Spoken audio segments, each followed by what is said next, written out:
से एक धारणा बन गई है कि अगर स्तनपान कराती हैं तो उन्हें लगता है कि कहीं न कहीं सौंदर्य में कमी आ जाती है। तो इसमें क्या इस तरह का कुछ है क्या कि सौंदर्य में प्रभावित होता है? बच्चा जब थोड़ा-सा बड़ा होता है और उस तरह से तो उसे तेल-वेल लगाते हैं लोग, मालिश करते हैं। तो मालिश में क्या जैसे एक सामान्य गाँव में, ग्रामीण क्षेत्रों में ये है कि साहब वो जो मस्तक पर होता है वो वहाँ पर सरसों का तेल लोग रख देते हैं।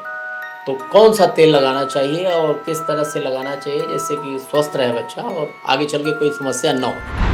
Kangaroo mother care. हाँ, हाँ, ये बड़ा प्रचलित है, इसके बारे में ज़रा बताएँ विस्तार से। जी। Powered by S-Mart Electronics and Furniture Showroom, Chandauli. नमस्कार,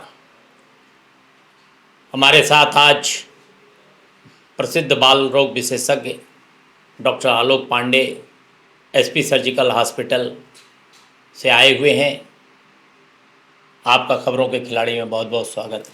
बहुत बहुत प्रणाम, नमस्कार आपको और आपके सभी दर्शकों को मेरा बहुत बहुत प्रणाम। डॉक्टर साहब, नवजात बच्चे जब होते हैं, बच्चे पैदा होने के बाद तमाम ऐसी भ्रांतियां हैं और तमाम ऐसी चीज़ें हैं।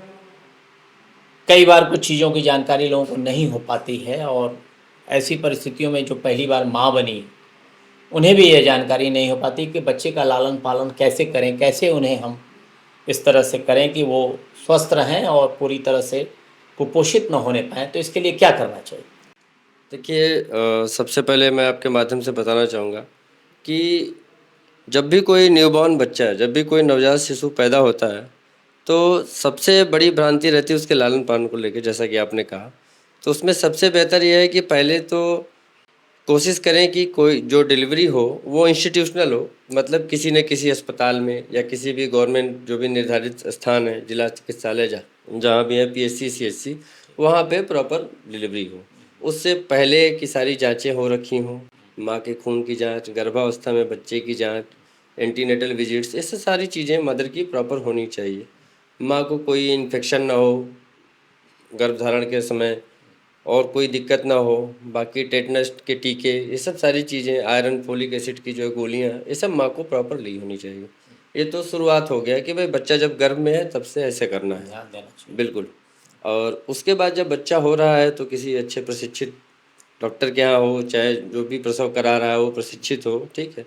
उसके बाद जब बच्चा पैदा होता है तो दो माध्यम है, या तो बच्चा नॉर्मल डिलीवरी होता है या तो बच्चा किसी कारणवश ऑपरेशन से होता है। तो अगर नॉर्मल डिलीवरी होता है तो आप बच्चे को आधे से 1 घंटे के बीच में माँ का दूध तुरंत छाती से लगाना, आधे से 1 घंटे के आधे बीच से में? 1 घंटे के बीच में। ठीक। और अगर ऑपरेशन होता है तो ऐसा कहते हैं कि 1 घंटे से 2 घंटे के बीच में, मतलब 2 घंटा मिनिमम पीरियड है, मैक्सिमम लगा देना। पीरियड, कि माँ की छाती से ज़रूर बच्चे को लगाएं तो वो दूध ज़रूर पिएगा। अच्छा। ठीक है। तो सबसे पहला जो फीडिंग होती है, जो माँ बच्चे को कराती है, वो बच्चे के लिए अमृत है। अच्छा। बिल्कुल एकदम अमृत जैसा है। वो जो दूध बच्चा पीता है, शुरुआत के 2-3 दिनों तक माँ को गाढ़ा पीला दूध होता है, कोलेस्ट्रम बोलते हैं उसको। वो बच्चे की इम्यूनिटी के लिए, बच्चे के शारीरिक विकास के लिए, बच्चे के भूख प्यास के लिए, इन सभी चीज़ों के लिए बहुत ही महत्वपूर्ण है। वो दूध जो जी। शुरुआत का जी 2-3 दिन तक वो बहुत ही जी फायदेमंद। फिर उसके बाद कैसे क्या करना उसके बाद अब देखिए, दो अगर बच्चा जन्म के समय उसका वजन एक बहुत ही चैलेंजिंग, हाँ, कम है, ज़्यादा है, बहुत कम है, जैसे उससे कई कैटेगरी हैं उसकी। जैसे 2.5 किलो से 3.5 किलो तक के बच्चों को हम लोग नॉर्मल कैटेगरी में मानते हैं। अच्छा, अच्छा। 2.5 किलो से अगर कम का बच्चा है तो उसको लो बर्थ वेट बोलते हैं। 1.5 किलो से अगर कम का बच्चा है तो उसको वेरी लो बर्थ वेट बोलते हैं। और अगर 1 किलो से कम का बच्चा है तो हम लोग उसको एक्सट्रीमली लो बर्थ वेट भी बोलते हैं। तो इन सभी बच्चों का अलग अलग तरीके से मैनेजमेंट होता है, सभी का अलग-अलग जी, वज़न के हिसाब से। वजन के हिसाब से। अच्छा, इसमें सबसे एक बेहतरीन चीज़ है, हमारे भारत सरकार भी इसको बहुत प्रोत्साहित करती है। सबसे पहले कंगारू मदर केयर। हाँ, हाँ, ये बड़ा प्रचलित है, इसके बारे में ज़रा बताएँ विस्तार से, जी, क्या है? कंगारू मदर केयर ऐसे बच्चों के लिए है। ये इसका जो सबसे पहले इंट्रोड्यूस हुआ था, ये बोगोटा में, कोलंबिया एक जगह है, 1978 में अच्छा। सबसे पहले वहाँ से लिया गया। ठीक है। तो वहाँ लोगों ने देखा कि भाई जो नर्सरीज़ हैं जिसमें बच्चे रह रहे हैं, ओवर क्राउडेड थी, बहुत सारी चीज़ें थी। ठीक तो है। ऐसा क्या किया जाए कि बच्चे का प्रॉपर केयर भी हो सके, इन्फेक्शन भी ना हो, बच्चा दूध भी पिए और ठीक जल्दी हो। ठीक है। तो उसके लिए एक ऐसी वैकल्पिक व्यवस्था खोजी गई जो अस्पताल से हटकर है। हम्म। तो ये व्यवस्था कंगारू से लिया गया, हाँ हाँ। इसीलिए इसका नाम कंगारू मदर केयर है। वो उस तरह से अपने सीने में लगाए जी, रखती है। हाँ। उसके पेट के आगे एक बैग होता है बैग जिसमें होता अपने बच्चे को रखती है। हाँ। उसी में उसके स्तन भी होते हैं। बच्चों को जब भूख लगती है दूध भी पीते रहते हैं। तो उसी तरह माँ को अपने सीने से लगा के बच्चे को रखना चाहिए, उसका दूध पीते जी, इसमें सबसे बेहतरीन चीज़ इसकी है कि इसमें स्किन टू स्किन कांटेक्ट होता है माँ से। इसका तरीका होता है 2.5 किलो से कम का बच्चा इसके लिए एलिजिबल है।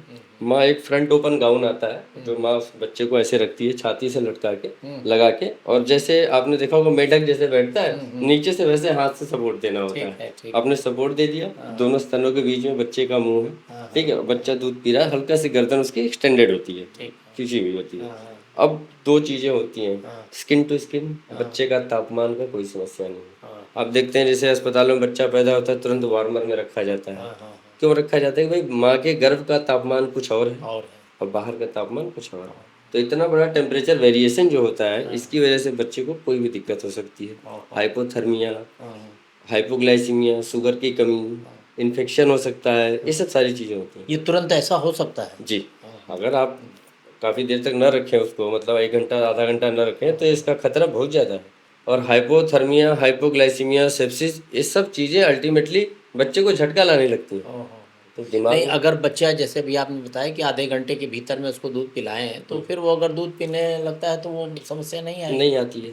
और केएमसी के लिए जो रिक्वायरमेंट है वो 2.5 किलो से कम का बच्चा होना चाहिए। अच्छा। मतलब एक जो लो बर्थ वेट बेबी है, जो उसके लिए मतलब एलिजिबल कैंडिडेट है, उसको केएमसी कराना चाहिए। ठीक, केएमसी से क्या हुआ? वही कंगारू मदर केयर। कंगारू जी, तो वही कंगारू से लिया आपने तो सारी चीज़ स्किन टू स्किन कांटेक्ट हुआ और उसके बाद आपका टेम्परेचर मेंटेन रहा। अच्छा, इसकी सबसे खास बात आप भी समझ पाएंगे, बड़ी मज़ेदार है कि जैसे बच्चा माँ की इस पे लेटा रहता है, ठीक है, माँ सांस लेती है, पेट फूलता बचता रहता है। तो जैसे बच्चा भूल गया दूध पीना तो माँ के सांस से हिलने डुलने से बच्चा हिलता है तो स्टिमुलेट होता है, वो फिर याद आ जाता है, फिर पीने लगता है। तो ये सबसे बेहतरीन चीज़ है इसकी। तो इससे स्वस्थ रहेगा बच्चा? बिल्कुल, इससे बच्चा स्वस्थ रहेगा, माँ और बच्चे की बॉन्डिंग अच्छी होगी। ठीक है, मैटरनल बॉन्डिंग और बच्चे के साथ बढ़िया होगी। बच्चे को कभी टेम्परेचर का इशू नहीं आएगा, कोई इन्फेक्शन नहीं होगा। एक डॉक्टर साहब, जैसे एक धारणा बन गई है कि जो आजकल नए फैशन के को कहा जाए कि अगर स्तनपान कराती हैं तो उन्हें लगता है कि कहीं ना कहीं सौंदर्य में कमी आ जाती है, किस तरह की धारणा बनती जा रही है और वो प्रायः लोग नहीं पिलाती जो आजकल की मदर हो रही हैं इस तरह से। तो इसमें क्या इस तरह का कुछ है क्या कि सौंदर्य में प्रभावित होता है? नहीं, इस तरह का कुछ भी नहीं है। अरे बड़ा ही सुंदर प्रश्न है आपका कि माँओं को ऐसा लगता है कि हमारा फिगर खराब हो जाएगा, हमारे सौंदर्य में दिक्कत आ जाएगी। ऐसा बिल्कुल नहीं है। जितनी जल्दी फीडिंग आप शुरू कराते हैं उतनी जल्दी हमारा मिल्क, ऑक्सीटोसिन, प्रोलैक्टिन, ये सब सारे हार्मोन जो है हमारे निकलते हैं। तो जो ऑक्सीटोसिन हार्मोन होता है वो हमारे बच्चेदानी, मदर की जो बच्चेदानी होती है उसको वापस सिकुड़ने का काम करता है। अच्छा। और वो वापस अपने शेप में आ जाती है और जल्दी से जल्दी जैसे बच्चा होने से पहले जितनी बड़ी बच्चेदानी थी उस साइज की हो जाती है। ये स्तनपान कराने से फायदा? स्तनपान कराने से होता है ये। और कभी माँ की सुंदरता बढ़ती ही है, कभी खराब नहीं होती है। ऐसा कोई एविडेंस, कोई स्टडी नहीं है। ये सिर्फ भ्रांति है। ये बहुत इस तरह से चल रहा था। एक ये है कि जैसे बच्चा जब थोड़ा सा बड़ा होता है उस तरह से तो उसे तेल वो लगाते हैं लोग, मालिश करते हैं। तो मालिश में क्या, जैसे एक सामान्य गांव में, ग्रामीण क्षेत्रों में ये है कि साहब वो जो मस्तक पर होता है वो वहाँ पर सरसों का तेल लोग रख देते हैं। तो कौन सा तेल लगाना चाहिए और किस तरह से लगाना चाहिए जिससे कि स्वस्थ रहे बच्चा और आगे चल के कोई समस्या न हो? देखिए, मालिश बच्चे की बहुत ज़रूरी है। वो मालिश हर बच्चे की होनी चाहिए, प्रॉपर होनी चाहिए। रहा सवाल तेल का, तो सरसों का तेल न्यूबॉर्न्स को नहीं लगाना चाहिए। अच्छा, सरसों का तेल नहीं लगाना? नहीं, बच्चों को इसलिए नहीं लगाना चाहिए, वो इरिटेंट होता है। मस्टर्ड ऑयल एक तरह का इरिटेंट होता है। अच्छा, तो वो बच्चों की स्किन में, भाई बहुत सारे बच्चों को सूट कर जाती है मगर बहुत सारे बच्चों को नहीं करती है। तो कोशिश करनी चाहिए कि मस्टर्ड तेल ना लगाएं, सरसों का तेल बिल्कुल ना लगाएं। इससे बेहतर विकल्प है आपके पास नारियल तेल।